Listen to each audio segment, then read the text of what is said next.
Good evening, everyone. I'm Colton. I'm very honored to introduce tonight's speaker tonight. Someone that has been around a very long time. I've had the great opportunity to get to know Dominick. First started on construction company, working with him for a few months, and then just talking with him about different cars and such. And it's been a great time. So without further ado, hear from Dominick. So I'm Dominick. I was born December 5th, 1991 in Salt Lake City. And my mom, Shannon Nagel, and my dad, Michael Nash. My childhood was really good.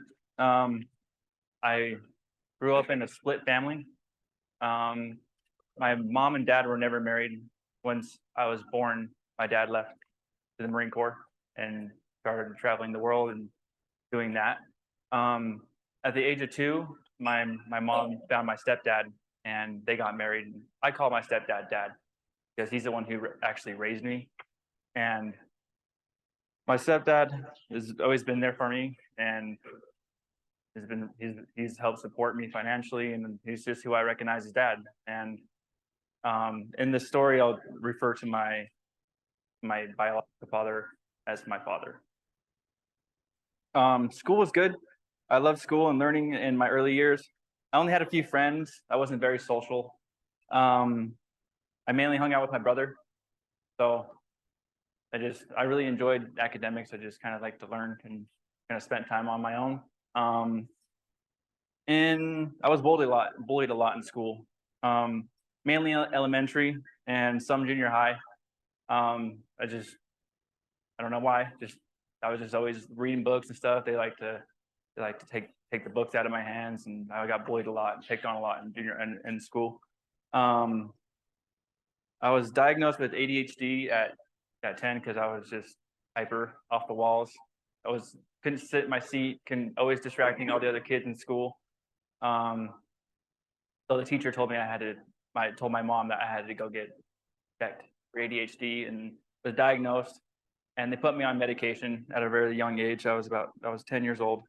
And this medication made me more dissociative and just made me more just to myself.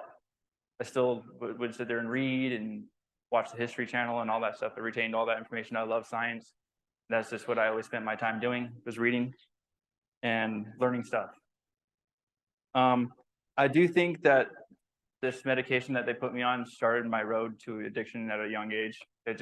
I became dependent on it, and it was just, my body just got dependent on it. I don't know how to really also describe that, but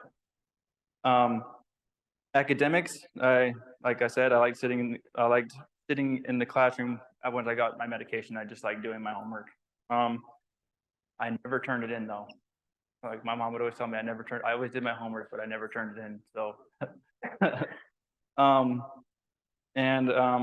I did well on tests. I always passed my tests. The teacher's like, "Oh, how are you passing your tests if you don't ever do your homework?" Well, they went through my bags, they found all my homework, and yeah, so I just never turned it in. But I did my test and passed my test with a really high percentile. Even though I didn't graduate, I did get my GED. I ended up dropping out. This is in high school I'm talking about right now, but I ended up getting my GED. I passed my GED 2 years after high school. I just took the test and said I just need my GED, and took it and passed it. Does anybody know what the ASVAB is? It's okay. You know what the ASVAB is? Okay. So it stands for the Armed Services Vocational Aptitude Battery. I took that test in high school and I scored it with an 82. And 82 means that you scored better or equal to 82. You scored better or equal to 82% of all 18 to 23-year-olds. So I scored really, really high. I was in the JROTC in high school. There's a Junior Reserve Officers Training Corps. I was in the marksman program. I wanted to be a scout sniper. I wanted to follow my father's footsteps. When I was about 10 years old, about the same time when I got diagnosed for ADHD, I actually went on a road trip with my grandpa when I was 10 and got to got to meet my dad for the first time, because that's my first time actually remember seeing my dad for the first time. I remember sitting down in I think it was an Applebee's or something like that. And just every single guy that would come through, I would ask my grandpa, is that my dad? Is that my dad? Is that my dad? And then finally he came through, and I just recognized him, And but it was like at that point is when I kind of like took a turn, and like I wanted to just like my dad. My dad was a Marine, and I just thought he was cool. It's like he's awesome. And we went to Disneyland and we went to Legoland. So like he was like the example of a Disneyland dad. So if anybody knows what that saying is, it's like he's the dad that's fun to be around every now and then. So because when you're with him, he takes you to Disneyland. That's the kind of dad he was, or my father was. He didn't actually like raise me, not financially or anything like that. But in my head, I thought he was the best person in the world, and I wanted to be just like him. So, but with that, I could really do at that age and time, I could do whatever I wanted. I had the academics to do it. I was smart enough to do it. I was in ROTC. I could have done it. But so the first time I was at age 15. And I'm going to start by saying this first, because I would never blame my brother for anything. Not for the way I turned out. I would never ever blame him for anything that happened to me. It was my own choice, and I did it on my own. But at the age of 15, I tried pot with my brother. My brother was my best friend, and he was a person that like I always hung out with all the time, and we always did things together. And he was the first person I tried pot with, and at that point, like and my brother was always gone, so he was always with his cousins and his other friends, and always gone. He wasn't spending time with me, and I always was time with him. So I tried pot, and then I knew that's what he was doing, so I just ended up doing that with him. And then I was with my brother and meeting all these people, right? Meeting all these new people, and I had like what I thought was friends, right? And this is when my life took a turn for the worse. So I thought I found connection, right? But there's a difference between false connection and what I thought was connection. I found a lot of false connection in my life through drugs. My life in addiction is not much different than all your guys' stories. If you could just reflect on what you've done in your addiction, it's the same thing I did. So nothing but pain and misery. I had periods of recovery, but they ended in relapse due to my associations with people. I pushed away all my good support system and my family, and I hung out with these people. So that's eventually that's all I had were these connections with these associations. And at that point, like I would try and get clean. I'd do good for a little while, but I didn't have anybody to hang out with. It was just my family that I hung out with, and that my family's great, right? But eventually, like I just kind of get lonely. I want to go and hang out with somebody, and I always would hang out with people that were doing bad. So I ended up doing bad again, and that's the cycle of addiction. Just every time I'd get clean, that's what I would do, and it just would end up that way.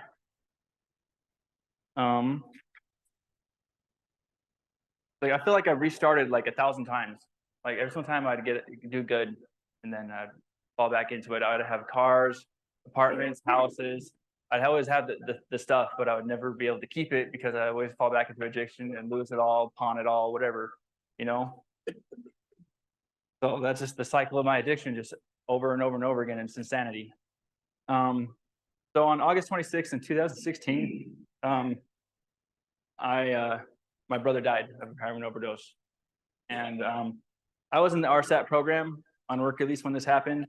I just called my mom randomly, just one day, just had the urge to. It was like I just called and say, "Hey, what's going on?" And they said, "Not good." Well, actually, my brother, they just found him in that moment that I called him. They just found him, and the coroners were there, and it was just weird that like I just had that feeling to just call, and yeah, it was a tragic, um, losing your best friend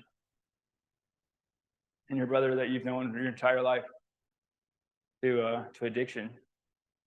Um, I never really got to properly process this because I was in jail. So you got to go to jail, and you don't ever show your emotions. And I never got to really, even though I got to go to the celebration of life. He was cremated, so we just celebrated his life, and I got to do that. I was granted a furlough to do that, but I never really talked about it and how it affected me, and so I never really processed it. So I just kind of left it there and just pushed it away so that I didn't have to deal with it anymore. And then I completed RSAT. I was 14 months clean. I was renting a house, had a brand new car. Actually, I had two, and I felt like I arrived, and I stopped working on my recovery and seeing my therapist. I felt on top of the world.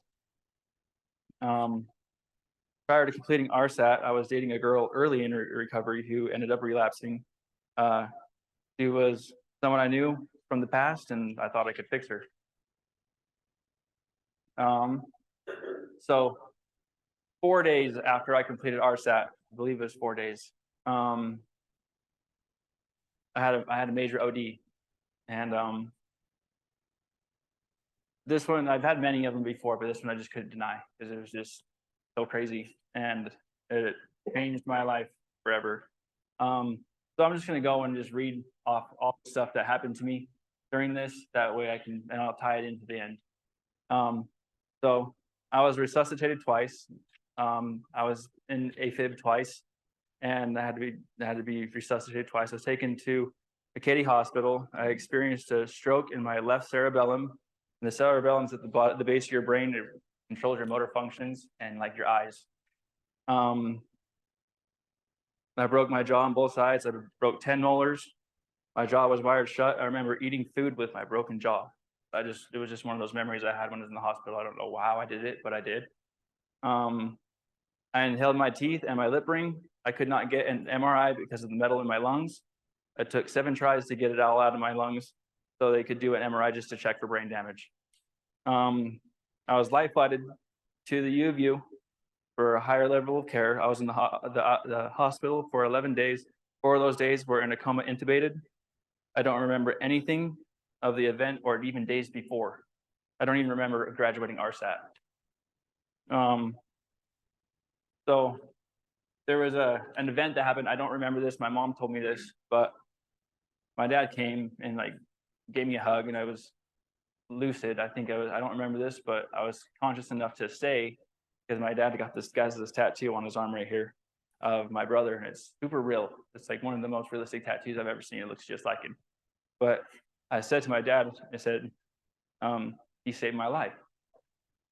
I don't remember saying this, but I said this, so I believe my parents, that my brother saved my life. He must have been there for me when I crossed the other side and said, nope, you're going back. You're going back. You got stuff to do. But the neurologist was telling my family to make arrangements because the chance of me making it are very unlikely. My mom wrote me an obituary, so I have an obituary. After extubating, I wasn't expected to make it, but to a miracle, I woke up from my coma. I call this Dory mode because my parents told me about this, but I just call it Dory mode. But everyone was there because they were expecting me to pass. But I woke up and started talking to people, and they were all standing around the bed, and my dad was there, my father and my dad was there. Both of them were there. And I would sit there and start naming off everybody's name, and then I'd get to the other side, and then I'd look back, and then just forgot all that. And just like everything that happened just started over again. Like I was just, what was happening? I just kept living the same moment, like seconds, like it's just, Dory. It's exactly what it was like. So being aware for the first time. So the first time I was aware of being awake and like waking up in the hospital, I just remember looking around and not knowing where I was or what was going on. I remember my hair just feeling disgusting because my parents and everybody they kept touching my head, and they just had oil on my head, and I just felt disgusting. So I tried to get out of the bed, and yeah, I tried. It was disgusting. So I tried getting out of the bed, and I couldn't walk. I just fell to the floor and started. I like walked, or didn't walk. I actually like dragged myself to the shower to try and clean my hair. But um, and I couldn't see straight. I couldn't because of the stroke in my brain. I couldn't see. My eyes were like cocked like this, so I couldn't see like perfectly aligned, and it was just weird. And then I could just feel like all my teeth were broken. Um, but despite all this stuff that happened to me, like I'm here walking right now. Like I can, like with very limited deficiencies as far as cognitively, and no, I do occasionally will do this thing where I'll like walk into a room and or like through a door frame and I'll like check the door on one side. I don't know why, but I always just run into the door frame. I think that's permanent because I used to not do that before, but yeah, I think that's the only thing I really got going on from that, and I think maybe some memory issues. I have to like do some things a few times just to get it down. But after the hospital, I went back home to Ogden to recover the rest of the way. And I don't know why the doctors did this, but they said, here's a bottle of Roxy's. Go ahead. And they just sent me back home. Like, dude, I'm recovering from an overdose, and you're just going to give me more narcotics? Like, what the? And then, but my work wasn't really aware of what happened to me specifically, but they were suspicious. 4 days after being released from the hospital, like my life couldn't get any worse, right? I was giving my friend a ride to work, and somebody pulled out of a parallel parking spot, and I just slammed into him going 30, and I rolled my car. And then it's like, now I don't have a car, and like I'm recovering from the hospital, my jaw's wired shut, and yeah, I just got the case of the F-its. I said, whatever. My fiance at the time was using, so I just decided to keep doing that. So I just started using again. Lost my house, lost my car, lost everything. Once again. At this time, I moved back to my family and started using, and just was in Bountiful again, just running amok. And was using with my fiance, and she was very, very unhealthy for me, and we were very, very unhealthy for each other. In 2018, I got my aggravated assault charge. And it's a defining moment for me because it ended up splitting me and my fiance up. So it was a really good moment, actually. There's a lot of good that came from it, but it was also a very traumatic moment for me and my family. And I hold a lot of guilt and shame because of it, because the person I assaulted was my dad, and I messed him up pretty bad, and I hold a lot of shame for that. But we're good today, and there's good that came out of it. I got to come here. It wasn't that exact day that I went to jail and then came here. I ended up going to mental health court and getting involved with another girl and using again. But after that, when my life was at its very, very lowest, I was sitting in jail, and I was sitting there thinking, like, man, like I'm so sick of my life, and like the way that it is right now, it's just crazy, and I just wish it would end. And I was contemplating suicide.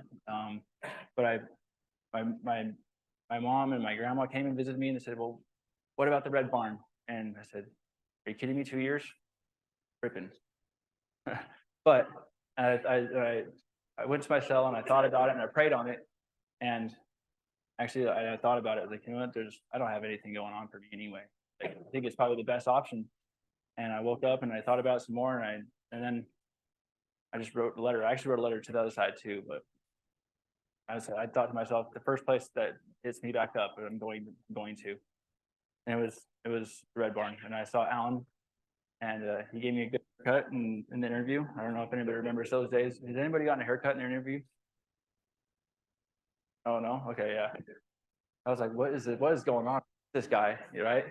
Like, it's like, where am I going right now? But yeah, it was like, okay. But I got accepted to the Red Barn, obviously.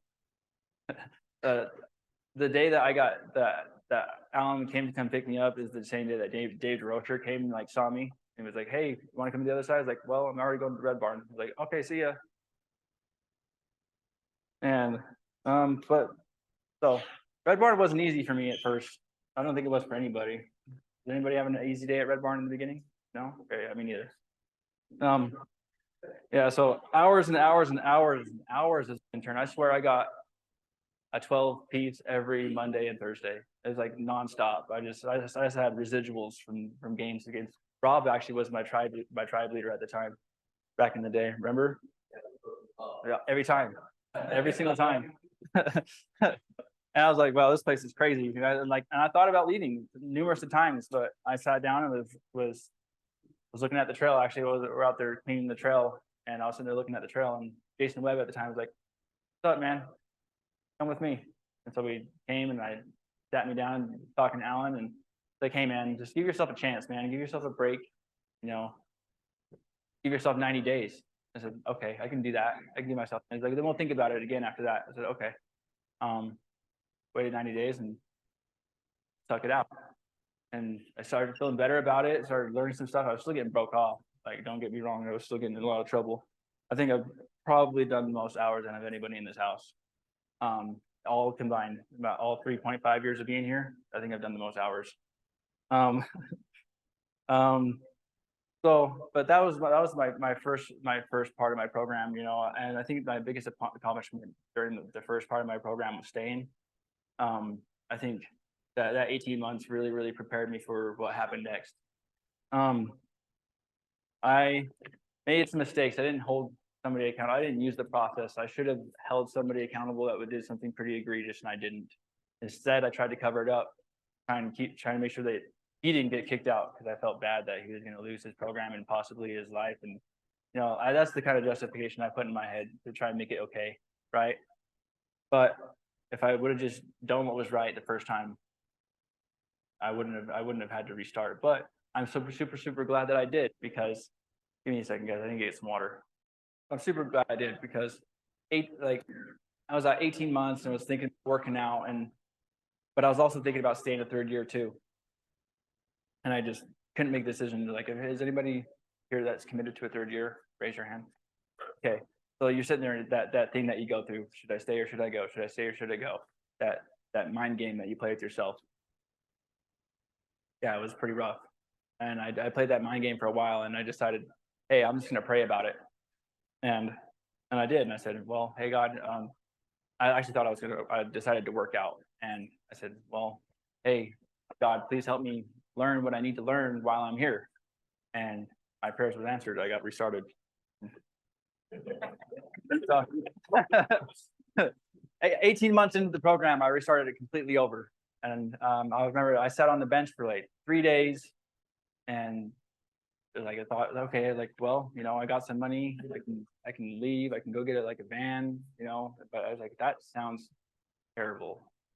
I could stay here and be taken care of and still have all my goals and all my dreams still available to me if I were to just take care, just handle my business. And so I decided to, and they pulled me in the office. Like, okay, well, why do you deserve to be here? And I said, because I'm a good person. I just make mistakes. It's like, okay, well, that's why you're restarting. You're gonna do a 30-day contract and you're gonna restart right now. Do you need time to think about it? I said, absolutely not. Let's go. Because I already did my thinking on the bench.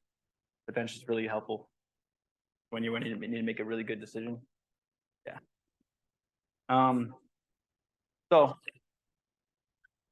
But I'm going to talk about some of my trials as a student here. As a student, I've done more hours than anybody in the house, counting all my time together, and I'm pretty sure on that. I've spent more time on the bench than anybody in the house. I spent over 3 days straight on it. I did 18 months. I did an 18-month restart. I did a 30-day contract. I did a phase restart. I did most time as a student at Red Barn, total 3.5 years plus, on and counting. I'm still here. I've had 4 family members die since I've been here. I've been an intern 3 times. I've been a freshman twice, and I've been a resident 3 times, and I've been a senior resident 3 times. So I've definitely had my fair share of trials and tribulations as a student. I've definitely had my share of struggle. Um, and then I got another paper I'm going to talk about. I've talked about a lot of SEFs in this story, and I'm going to share with you what I've learned from every single one of those SEFs and how it's defined me today as a person. But before I do that, I'm going to talk about some of my accomplishments as a student. I was a Hughes crew lead. Not a lot of people know what Hughes was, but Rob knows what Hughes was. Nicholas knows what Hughes was, and so does Wayne. But I helped build 2 schools. I helped build Ben Lomond Athletic Center, and I helped build Sunburst Elementary. I was a Sticky Bird team leader.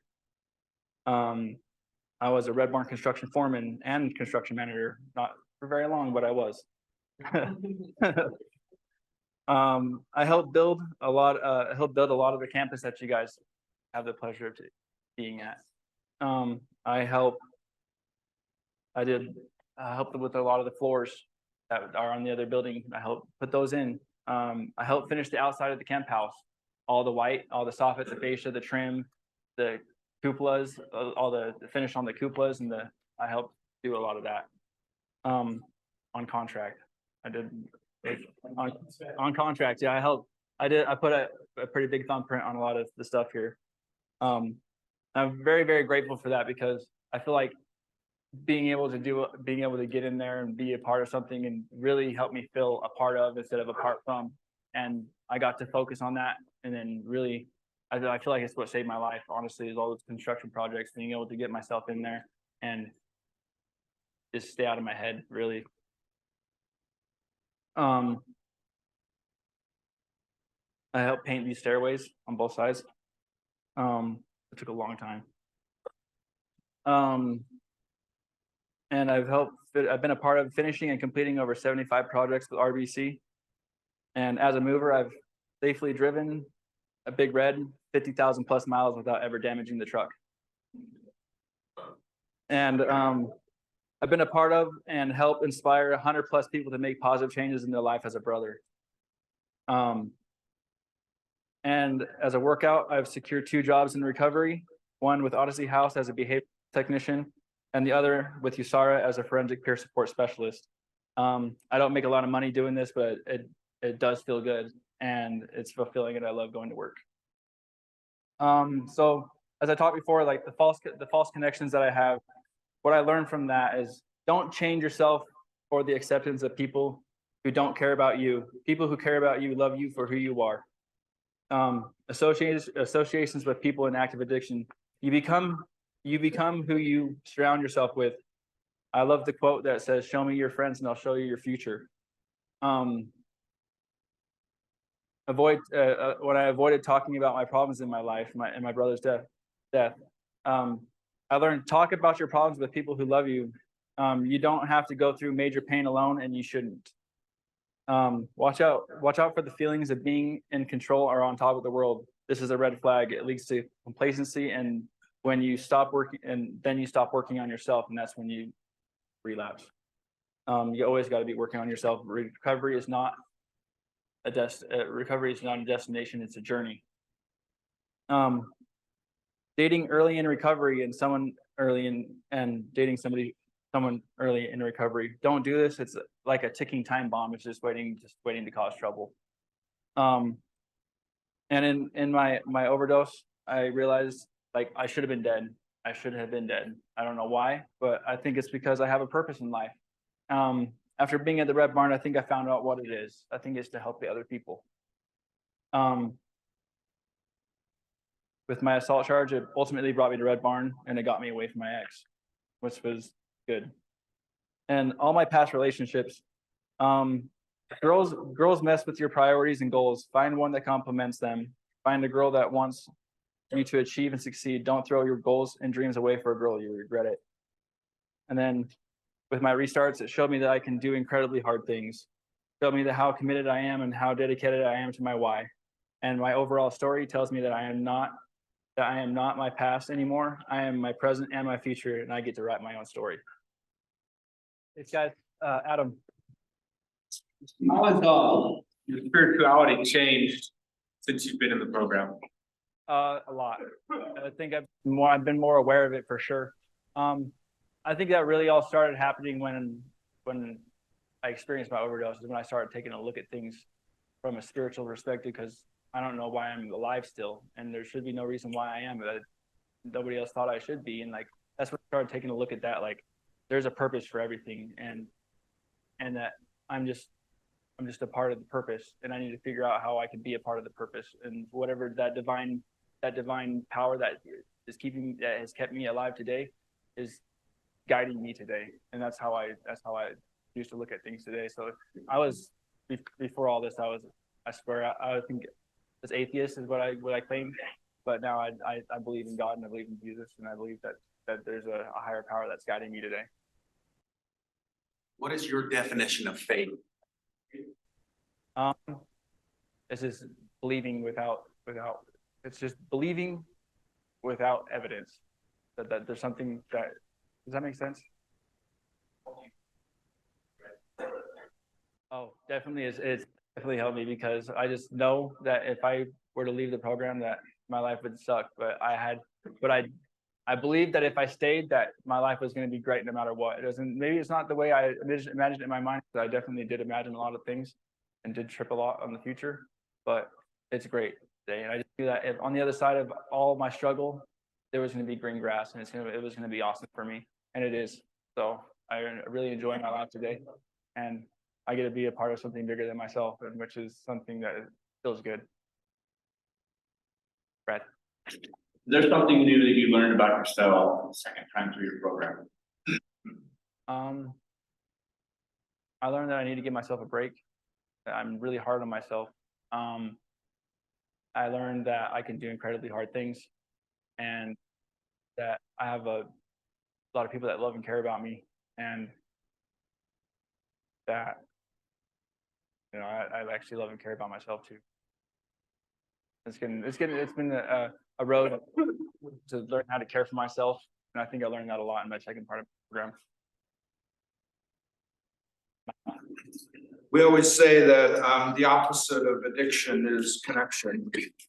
How is it that connection plays a spiritual role in your life? Connection plays a huge role in my life, because if I am left on my own, I make bad decisions, and I get depressed, and I feel like I've become farther away from my higher power when I'm just off my own. I love being able to sit there and walk into a room, especially here. It's great when everyone's laughing and smiling, and then I can just walk up to anybody and they have something for me. They just want to talk to me, and it fills my heart, and it gives me purpose that I am somewhere that I belong. And I don't know if that answers your question. Dominic, we all have our why, and I appreciate how you represented your why, but I just wanted to point out, it's important for me to tell you that you're the true value of because. When there's a why, there's a because, and you're absolutely that, man. That's what you become. I love that. Thanks, Dan. Yeah, so I just want to first say thanks for being who you have been for me. I know that the connection piece between me and you started off interesting because of the dynamic between, you know, consequence and action reaction and all that stuff. But you were one of the pivotal people for me in developing new hobbies, healthy ones that I think have helped me long term. And the question that I have for you is, what is your favorite construction memory? Oh.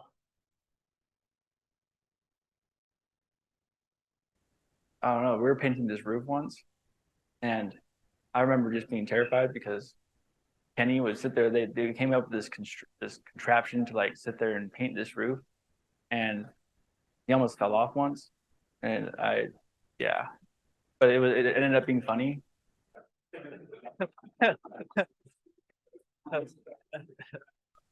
Because I don't remember what he said, but he said something that just had me rolling laughing. He said something like, "Well, could you imagine the hours off that?" Yeah, it was funny, but it's like yeah, I would have to pass my info immediately. Any other questions? Larry? So after everything that you've accomplished and that you've been through since you've been here, how does it make you feel? To knowing that you've made it through all this? Accomplished. I feel like I can accomplish whatever I put my mind to, because I really had to put my mind to something here. You can't just go through this program just willy-nilly, you know, you have to either be all in or out. So I realized that if I just put my all into something, that I can accomplish it. And that's what I did here. I think it feels really accomplishing. So after your contract, or no. You seem to shine the most, like in your most difficult moment after your restart, like doing the floors over there. Can you just talk about the mindset that you chose to put yourself in to go through that hard time? So I actually continue to do that today. That's kind of what I learned in that moment, is like, you have to be grateful for what you're doing and where you're at. Because if you're not grateful, then you're gonna get into that mindset of for me and this and that, and this isn't fair.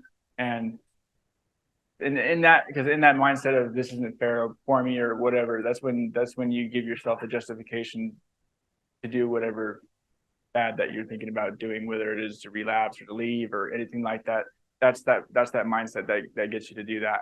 But in that positive mindset, that grateful mindset, you get to sit there and say, I'm really glad I have something to do. Like this floor is starting to look good, and I like, you feel good about that. And it's just like one good thing leads to another good thing, and then before you know it, you have all this good stuff that you've done, and then you have that track record of feeling good.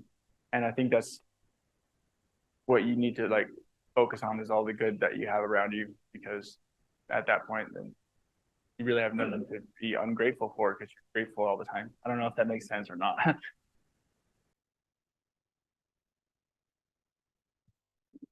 Dominic, I guess I want to speak to you a little bit on behalf of the board of directors.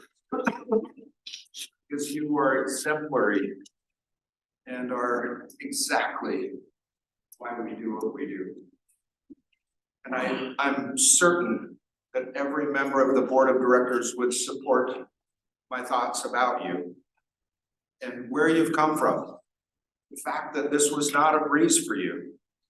Restarts, hours, all of those things, yet you have raged through it all. And if you could just kind of bend over and just take a look at yourself, would you? Look at your arms and your legs. You're free. You are now free. That is just the most exquisite life blessing there is. And you make me proud to be a part of the Red Barn, but even more so, I'm just proud of you as an individual. Having the guts and having the stamina and the determination to press through and push through the most difficult days. And it's so gratifying to see that. And I just want to give you just a heartfelt thank you. Get that. Thanks, guys. Well, that was a very inspiring story, Dominic, and I'm grateful that I could be here to hear it. Thanks, man. Thank you. Good job. Love you. Love you guys.